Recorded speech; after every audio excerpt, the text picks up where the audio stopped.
गांव में तो सब जगह अकाल की परिस्थिति हो गई है। लगता नहीं कि अब इस गांव में ज्यादा दिन रुकना उचित होगा।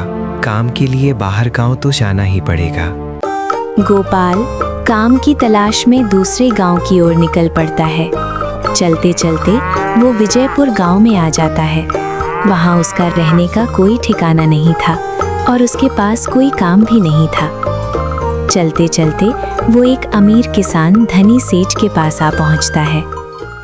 सेठ जी, मैं गोपाल दूसरे गांव से आया हूं।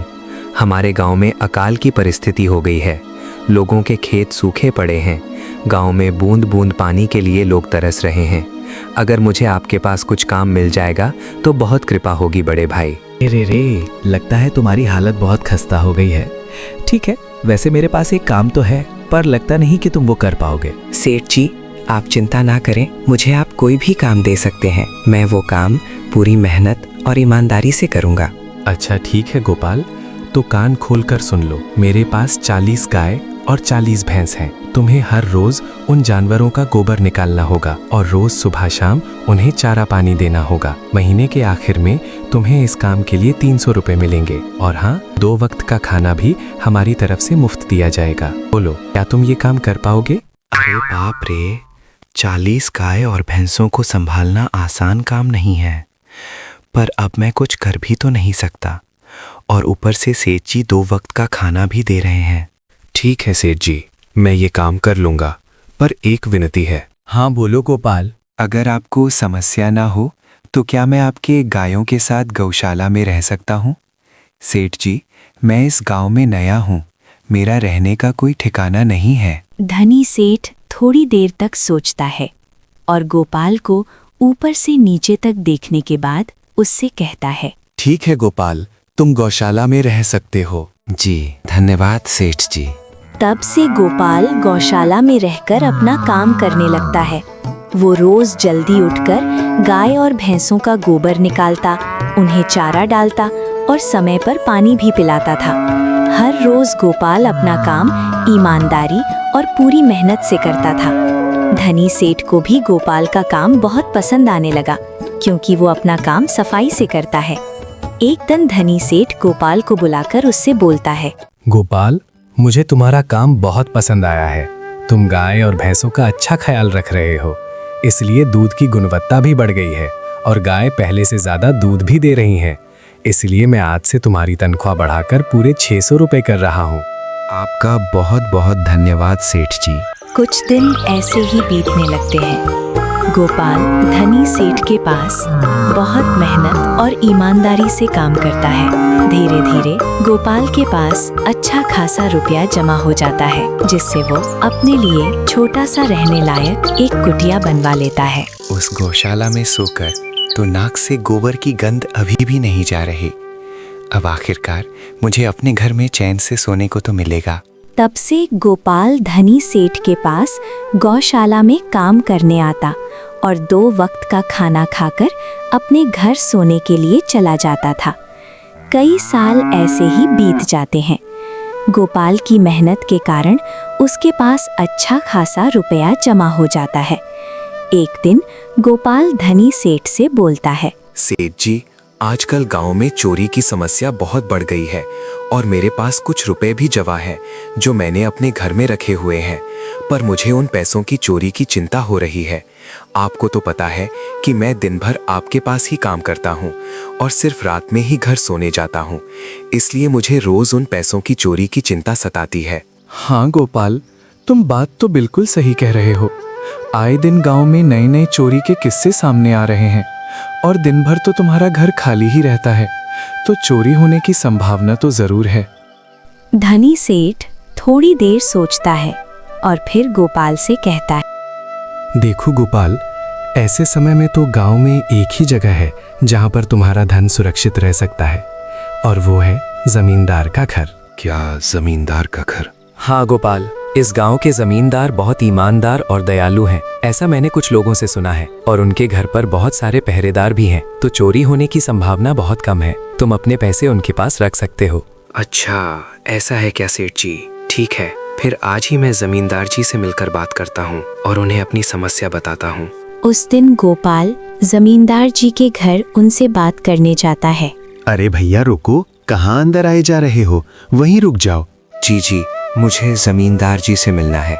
मुझे उनसे कुछ काम है। क्या काम है तुमको उनसे? मुझे जरा बताओ। जी, मुझे कुछ पैसे रखवाने थे उनके पास।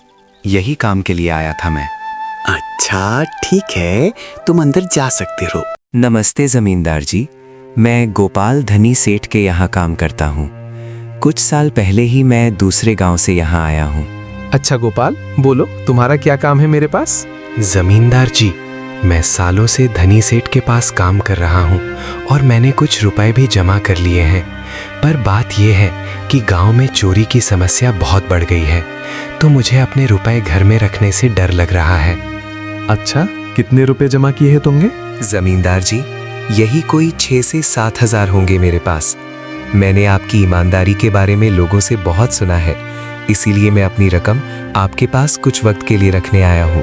हाँ गोपाल, तुमने बिल्कुल सही सुना है। तुम्हारी रकम मेरे पास पूरी तरह से सुरक्षित रहेगी। तुम अब चिंता ही छोड़ दो, मैं सब देख लूंगा। गोपाल अपने पैसों की थैली जमींदार को दे देता है। ये पूरे 6800 रुपए हैं, आप गिनकर देख लीजिए। गिनने की क्या जरूरत है? तुम तो धनी सेठ के आदमी हो, मुझे तुम पर पूरा विश्वास है।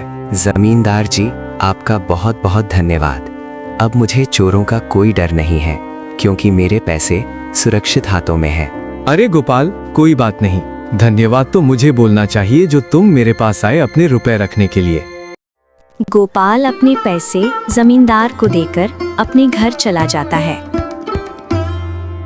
ऐसे ही गोपाल ईमानदारी और मेहनत से धनी सेठ के यहाँ काम कर रहा था। देखते ही देखते 2 साल ऐसे ही बीत जाते हैं। अब बहुत साल हो गए धनी सेठ के यहाँ काम करते हुए। वैसे सेठ जी तो बहुत अच्छे इंसान हैं, पर सोच रहा हूँ कि खुद की जमीन लेकर उस पर मेहनत करूँ, तभी मैं बड़ा आदमी बन सकता हूँ। अब जो मेरे पास थोड़े कुछ पैसे हैं और जो जमींदार के पास कुछ पैसे संभालने के लिए दिए हैं, वो जमा करके थोड़ी जमीन खरीद लूँगा। आज ही जमींदार से मिलने जाता हूँ और अपने रुपए मांगता हूँ। ये सोचकर गोपाल जमींदार जी के घर चला जाता है।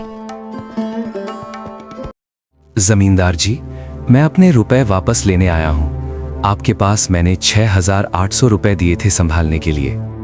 अरे भाई साहब, मैंने पहचाना नहीं आपको। वैसे कौन हो आप? अरे जमींदार जी, मैं गोपाल हूँ। पिछले साल मैंने आपको पैसे संभालने के लिए दिए थे, याद आया कुछ? अरे भाई साहब, मेरे पास कितने सारे लोग आते जाते हैं पैसे रखने के लिए, और सभी के साथ मेरा अच्छा व्यवहार होता है। वैसे आपके पास कोई कागजात हैं क्या? क्योंकि मैं हर व्यक्ति से कागज पर ही व्यवहार करता हूँ। किसने कितने पैसे दिए, किसके कितने पैसे रखे हैं, सबका व्यवहार रहता है मेरे पास। जमींदार जी, ये आप क्या बात कर रहे हैं? आपकी ईमानदारी देखकर ही मैंने आपको पैसे दिए थे संभालने के लिए, और आप अब ऐसी बातें कर रहे हैं। कृपया करके मेरे पैसे मुझे वापस कीजिए। हाँ गोपाल, मैं ईमानदारी से ही काम करता हूँ, इसीलिए तो तुमसे मैं डॉक्यूमेंट्स मांग रहा हूँ। क्या तुम्हें पता नहीं, जब तुम किसी से पैसों का व्यवहार करते हो तो तुम्हें स्टैम्प पेपर पर लिख कर देना पड़ता है। तुम किसी से भी पूछ सकते हो। नहीं जमींदार जी, मैं आपके पैर पड़ता हूँ, कृपया करके मेरे रुपए मुझे दे दीजिए। बड़ी मेहनत से मैंने वो पैसे जमा किए थे, मुझ पर ऐसा अन्याय ना करे। अरे क्या ये झूठ मूठ का रोना धोना लगाया है? लगता है तुम ढोंगी हो और मेरी ईमानदारी और भोलेपन का फायदा उठाकर मुझसे ये रुपए लेने आए हो। रुक, तुझे अभी सबक सिखाता हूँ। जमींदार अपने आदमियों को बुलाकर गोपाल की पिटाई करने को कहता है। इसे तब तक मारो जब तक ये बेहोश ना हो जाए। इस 2 कौड़ी के आदमी ने मेरी ईमानदारी पर सवाल उठाया है, इसे छोड़ना मत। जमींदार के आदमी गोपाल को डंडे से खूब मारते हैं। फिर गोपाल दुखी होकर अपने घर चला जाता है। गोपाल के शरीर पर घाव के निशान स्पष्ट दिखाई दे रहे थे। 2 दिन से गोपाल घाव के दर्द के कारण धनी सेठ के घर काम के लिए नहीं जा पाता है। दिन धनी सेठ गोपाल के पास आ जाते हैं। वो देखते हैं कि गोपाल खाट पर सो रहा है और वो बड़ा ही चिंता में नजर आ रहा है। गोपाल भाई, तुम 2 दिन काम पर नहीं आए, क्या हुआ भाई? तबीयत ठीक है ना तुम्हारी? कुछ समस्या है क्या? अरे सेठ जी, आप खुद यहाँ आए हो। आप खबर भिजवाते तो मैं खुद चला आता। अरे गोपाल, कोई बात नहीं। तुम्हें देखकर लगता है तुम बीमार हो।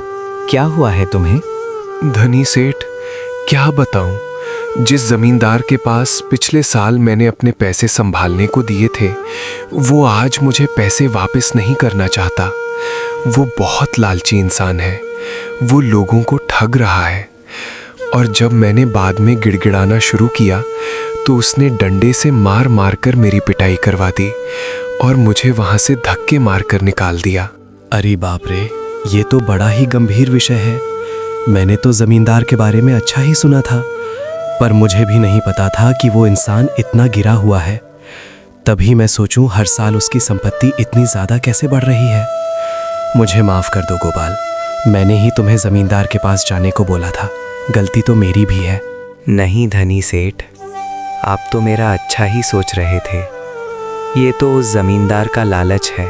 अब लगता नहीं मेरे पैसे उस जमींदार से वापस मिलेंगे भी। गोपाल, मेरे पास एक तरकीब है जिससे मैं तुम्हारे पैसे तुम्हें वापस दिला सकता हूँ। धनी सेठ गोपाल के कान में सारी तरकीब बताता है। अगले दिन धनी सेठ बहुत सारे पैसों को एक सूटकेस में भरकर खुद जमींदार के घर जाता है। अरे धनी सेठ, आप खुद यहाँ? बोलो भाई, इस गरीब के घर कैसे आना हुआ? हमारा तो ये सौभाग्य है कि आप जैसे धनी आदमी के चरण हमारे घर में लगे हैं। नमस्ते जमींदार जी। अरे जमींदार जी, आप तो मुझे अब लज्जित कर रहे हैं। वैसे मैं कुछ महीनों के लिए दूसरे राज्य में व्यापार करने जा रहा हूँ। मैं ये लगभग 50,000 रुपए लाया हूँ। मुझे डर है कि कहीं ये चोरी ना हो जाए। क्या आप मेरे सारे पैसे अपने पास संभाल कर रख सकते हैं? आपके सिवा इस गांव में और किसी पर भरोसा नहीं कर सकता। इस बार तो बड़ी मछली हाथ लगी है। बार बार ऐसा मौका नहीं मिलता। भारी माल हाथ में लगने वाला है। अरे धनी सेठ, ये भी कोई पूछने की बात है? मेरे पास आपके पैसे बिल्कुल सुरक्षित रहेंगे। आप निश्चिंत होकर व्यापार करने जा सकते हैं। तभी वहाँ पर गोपाल आ जाता है। अरे गोपाल, तुम अच्छा हुआ तुम आ गए। मैं तुम्हारे पास ही आने वाला था। मुझे माफ करना, उस दिन तुम्हें पहचान नहीं पाया। इतने सारे लोग मेरे पास आते हैं तो जरा परेशानी होती है, पर मैं अपनी बातों का बड़ा पक्का हूँ। हाँ, रुको, मैं तुम्हारे सारे पैसे अभी देता हूँ। जमींदार गोपाल के सारे पैसे उसे लौटा देता है। माफ करना गोपाल, मेरे आदमियों ने तुम्हारे साथ उस दिन बदतमीजी की। मैं आज ही उनको काम से निकालता हूँ। गोपाल बिना कुछ बोले वहाँ से चला जाता है। अरे क्या बात है जमींदार जी, आप तो अपनी बातों के बहुत पक्के हैं। तो ठीक है, मैं अपने सारे पैसे आपके पास रख सकता हूँ। धनी सेठ इतना बोल ही रहा था कि तभी वहाँ धनी सेठ का नौकर आ जाता है। मालिक, अब आपको बाहर के राज्य में जाने की कोई जरूरत नहीं है। अभी अभी व्यापारियों का संदेश आया है और उसने कहा कि वो खुद हमारे गांव आ रहे हैं। अरे ये तो बहुत बढ़िया बात हुई। अब मुझे इतनी दूर नहीं जाना पड़ेगा। सुन रहे हो जमींदार जी, व्यापारी यहाँ आ रहे हैं। अब मुझे नहीं लगता कि ये पैसे आपके पास रखने का कोई मतलब होगा। चलो, आपका बहुत बहुत धन्यवाद, आपने इतनी ईमानदारी दिखाई मुझे। हाँ, पर अगली बार जरूर आपके पास ही आऊंगा। ऐसा बोलकर धनी सेठ और उसका नौकर वहाँ से अपने पैसे लेकर चले जाते हैं। धत तेरी की, ये क्या हो गया? ये 50,000 तो चले गए और जो गोपाल के 6,800 रुपए हड़प लिए थे वो भी चले गए। आपका बहुत बहुत धन्यवाद सेठ जी। अगर आज आप ना होते तो मेरी सारी जमा पूंजी वो जमींदार हड़प लेता। गोपाल, कोई बात नहीं।